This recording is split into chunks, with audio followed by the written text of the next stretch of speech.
বিসমিল্লাহির রহমানির রহিম।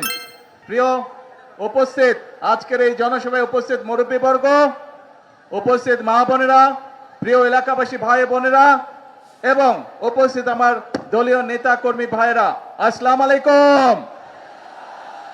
কেমন আছেন সবাই? হ্যাঁ, আলহামদুলিল্লাহ। ভালোই থাকতে হবে আমাদেরকে। কেন ভালো থাকতে হবে? কারণ আমরা একটি কথা বলি, কি সেই কথা? করব কাজ জানা আছে, তারপরেটাকে ইয়েস। এবং সেজন্যই আজকে আমরা যেই খাল প্রায় 48 বছর আগে শহীদ রাষ্ট্রপতি জিয়াউর রহমান খনন করে গিয়েছিলেন, তারপরে সময়ের পরিক্রমায় খাল হয়ে গিয়েছে। এবং এই খালটি যখন বন্ধ হয়ে গিয়েছে, তার ফলে বহু কৃষক, এই যে আমার পাশে এক কৃষক ভাই বসে আছে, ওনার কথা একটু আগে শুনলেন আপনারা, যে এই খাল আমরা খনন করতে পারলে, শহীদ জিয়া যখন খনন করেছিলেন তার ফলে এই এলাকার কৃষক ভাইদের সুবিধা হয়েছিল। প্রায় 2000 কৃষক পরিবারের সুবিধা পেয়েছে। 13 কিলোমিটার লম্বা খাল, বহু মানুষের সুবিধা পাবে, শুধু কৃষক ভাইরা না, খালের দুই পাশে যারা থাকে তারাও পানির সুবিধা পাবে।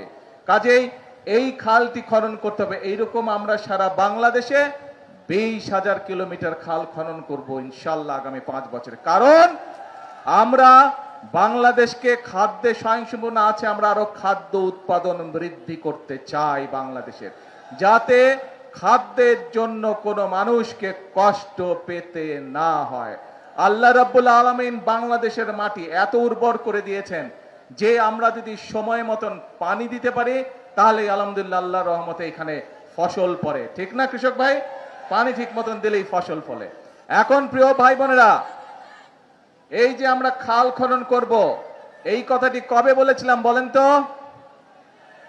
হ্যাঁ, কবে?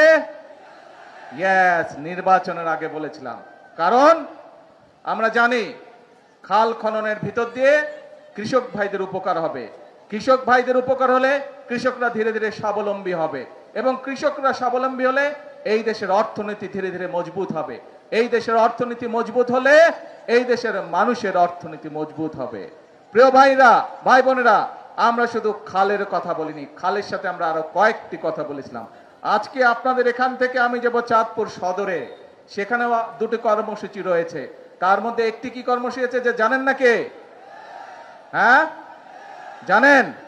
কে কে জানেন? হাত তুলেন তো। তো আপনারা সব খবরই রাখেন, আর বক্তব্য দিব কি? বক্তব্য দরকার আছে? ও আচ্ছা, তারপরে বক্তব্য দিতে হবে। আচ্ছা ঠিক আছে, নয় একটু দিলাম। তো এই যে এখন চাঁদপুর সদরে যাব, চাঁদপুর সদরে একটি আছে খাল খনন, আর আরেকটি আছে ফ্যামিলি কার্ড। শব্দটা চেনা চেনা লাগে? ফ্যামিলি কার্ড কার কাছে চেনা চেনা লাগে? আচ্ছা, ওই যে পিছনে গাছতলায় ভাই বোন, আপনাদের কাছে চেনা চেনা লাগে শব্দটা? আচ্ছা আলহামদুলিল্লাহ। ওই যে পারে মানুষ, আপনাদের চেনা চেনা লাগে? আচ্ছা ধন্যবাদ। ছোট বন্ধুরা, তোমাদের কাছে ফ্যামিলি কার্ড চিনো? শুনেছো? আগে কথা শুনেছো ফ্যামিলি কার্ডের কথা? আচ্ছা, এখন প্রিয় ভাই বোনরা, এই ফ্যামিলি কার্ডের প্রতিশ্রুতি আমরা নির্বাচনের আগে এই দেশের মানুষের কাছে দিয়েছিলাম। এই ফ্যামিলি কার্ডের লক্ষ্য কি?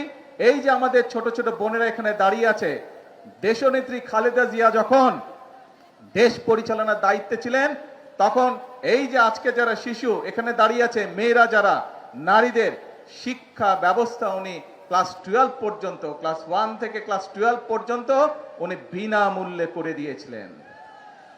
আজকে আমরা সিদ্ধান্ত নিয়েছি দেশনেত্রী খালেদা জিয়ার সেই কর্মসূচিকে আমরা আরো আগিয়ে নিয়ে যাব, এবং ইনশাআল্লাহ আমরা এই যে মেয়েদেরকে শিক্ষা ব্যবস্থা ইন্টারমিডিয়েট পর্যন্ত ফ্রি আছে, এটাকে আমরা ডিগ্রি বা স্নাতক পর্যন্ত আমরা ইনশাআল্লাহ ফ্রি করব। এবং শুধু তাই নয়, যে সকল মেয়েরা ভালো রেজাল্ট করবে ইনশাআল্লাহ, তাদেরকে আমরা সরকারের পক্ষ থেকে ইনশাআল্লাহ উপবৃত্তির ব্যবস্থা করব। কাজে মন দিয়ে সবাইকে পড়তে হবে, তোমাদেরকে মন দিয়ে পড়তে হবে, তাহলে তোমরা সরকার থেকে উপবৃত্তি পাবে। এখন আসুন প্রিয় ভাই বোনেরা, কেন আমরা আমাদের মায়েদেরকে বা আমাদের বোনদেরকে শিক্ষিত করতে চাই, একই সাথে তাদের হাতে ফ্যামিলি কার্ড তুলে দিতে চাই?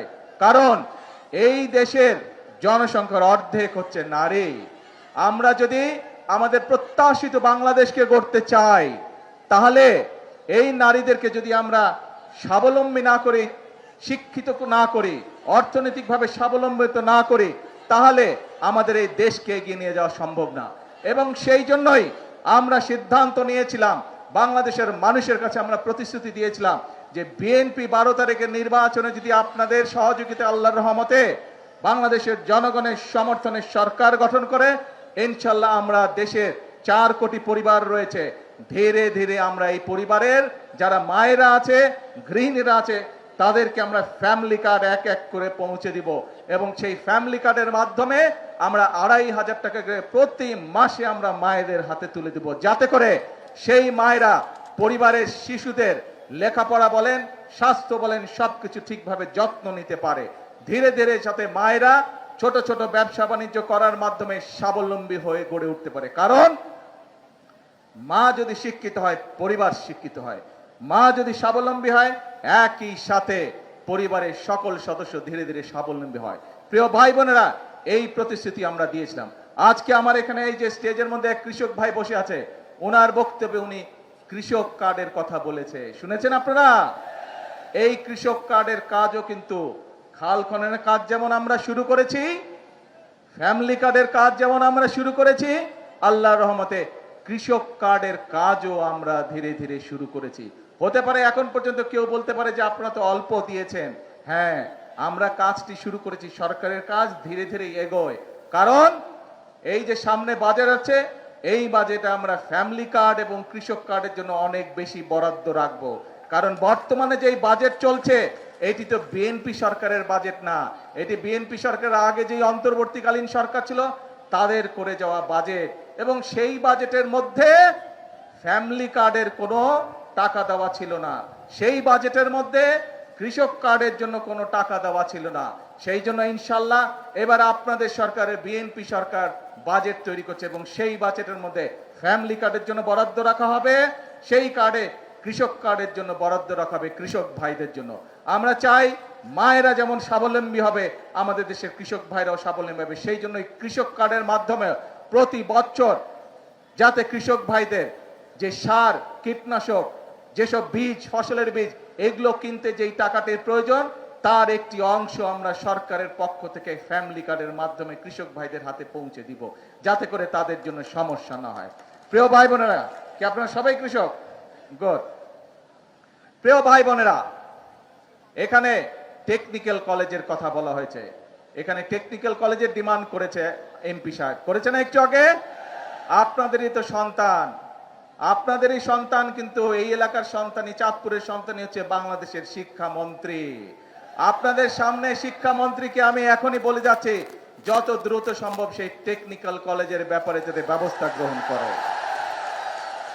প্রিয় ভাই বোনেরা, আমরা নির্বাচনের আগে বলেছিলাম যে এই বাংলাদেশের একটি বড় সমস্যা হচ্ছে বেকার সমস্যা। আমরা চাই আমাদের দেশের তরুণদেরকে এই টেকনিক্যাল নো-হাউ দিতে, এই টেকনিক্যাল ট্রেনিং দিতে, যাতে করে তারা দেশে কোনো একটি কর্মসংস্থানের ব্যবস্থা করতে পারে অথবা নিজেদের ব্যবসা বাণিজ্য তৈরি করতে পারে, যাতে করে দরকার হলে তারা বিদেশেও যেতে পারে এবং বিদেশে যাতে ভালো চাকরির ব্যবস্থা করতে পারে। যদি তাদের টেকনিক্যাল ট্রেনিং থাকে, এখন যেরকম অদক্ষ শ্রমিক চায়, আমরা চাই আমাদের শ্রমিকদেরকে দক্ষ করে গড়ে তুলতে, যাতে বিদেশে গিয়ে তারা বেশি ইনকাম করতে পারে, যাতে করে তারা বেশি বৈদেশিক মুদ্রা দেশে পাঠাতে পারে।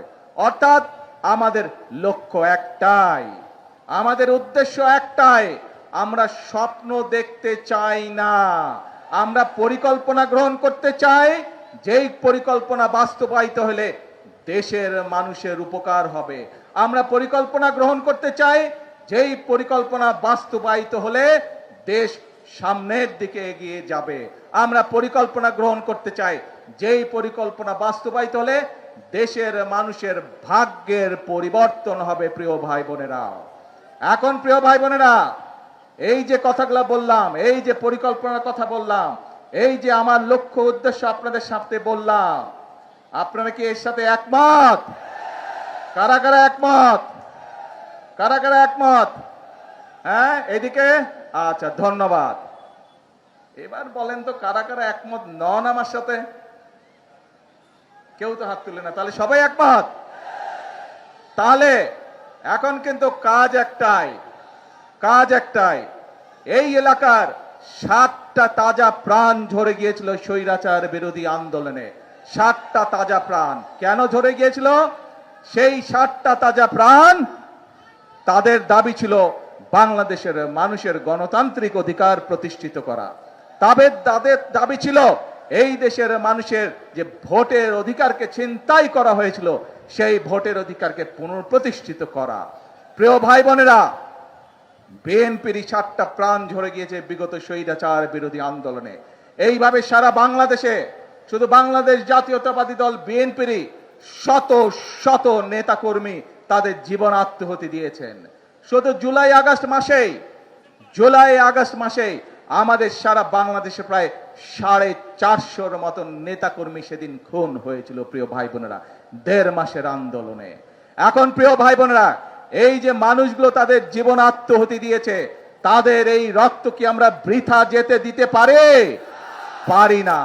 তাদের স্বপ্ন যদি বাস্তবায়ন করতে হয়, তাদের মৃত্যুকে যদি মূল্যায়ন করতে হয়, তাহলে আমাদের সকলকে আজ দেশ গঠন বা রাষ্ট্র পুনর্গঠনের কাজে আমাদেরকে হাত দিতে হবে। যদি আমরা ইনশাল্লাহ খাল খনন সমাপ্ত করতে পারি, যদি বাংলাদেশের মানুষের ঘরে ঘরে মায়েদের হাতে ফ্যামিলি কার্ড পৌঁছে দিতে পারি, যদি বাংলাদেশের সকল কৃষক ভাইদের হাতে কৃষক কার্ড পৌঁছে দিতে পারি, যদি বাংলাদেশে আমরা বৃক্ষরোপণ অভিযান সেটি যদি আমরা সমাপ্ত করতে পারি, যদি বাংলাদেশের প্রত্যেক জায়গায় যেখানে যেখানে প্রয়োজন আমাদের তরুণ সমাজকে আমরা শিক্ষিত করে, তরুণ সমাজকে আমরা টেকনিক্যাল ট্রেনিং দিয়ে বিদেশে কর্মসংস্থানের যত প্রেরণ করতে পারি, দেশে কর্মসংস্থানের ব্যবস্থা করতে পারি, তাহলেই প্রিয় ভাই বোনেরা একমাত্র সেই শহীদদের আত্মত্যাগের মর্যাদা দেওয়া সম্ভব হবে।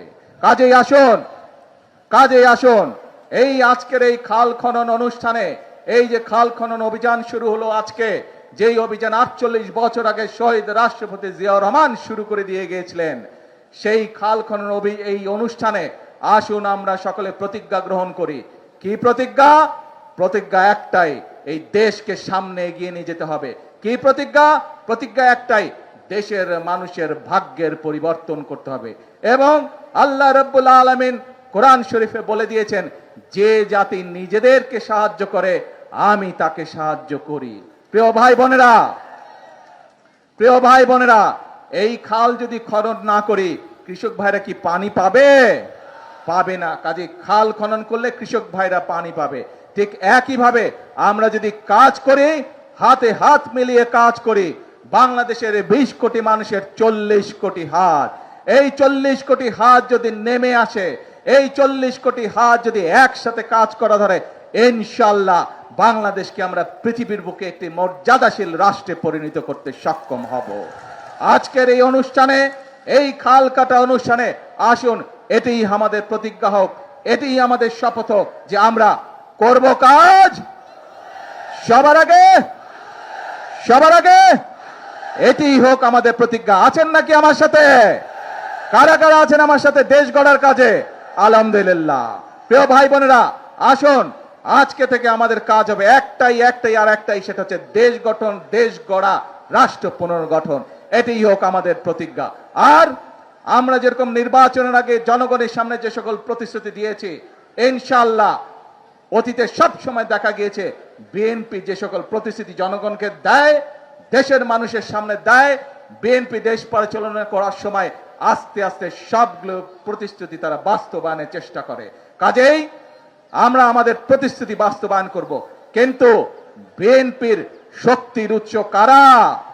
বিএনপি শক্তির উৎস বাংলাদেশের জনগণ। সেজন্যই আমরা বলি, সেজন্যই আমরা যারা বিএনপি করি, সেজন্যই আমরা যারা শহীদ রাষ্ট্রপতি জিয়াউর রহমানের দল করি, দেশনেত্রী খালেদা জিয়ার নেতৃত্বে আমরা দল করেছি, আমরা সকলে বলি জনগণই হচ্ছে আমাদের সকল রাজনৈতিক ক্ষমতার উৎস। প্রিয় ভাই বোনেরা, আপনাদের শক্তি হচ্ছে আমাদের শক্তি, আপনাদের সমর্থন, আপনারা যতক্ষণ আমাদের পাশে থাকবেন, আপনাদের সমর্থন যতক্ষণ থাকবে, আমাদের দেশ করার কাজ ইনশাআল্লাহ চলতে থাকবে। আল্লাহ হাফেজ। বাংলাদেশ জিন্দাবাদ। বাংলাদেশ জাতীয়তাবাদী দল জিন্দাবাদ। আসসালামু আলাইকুম।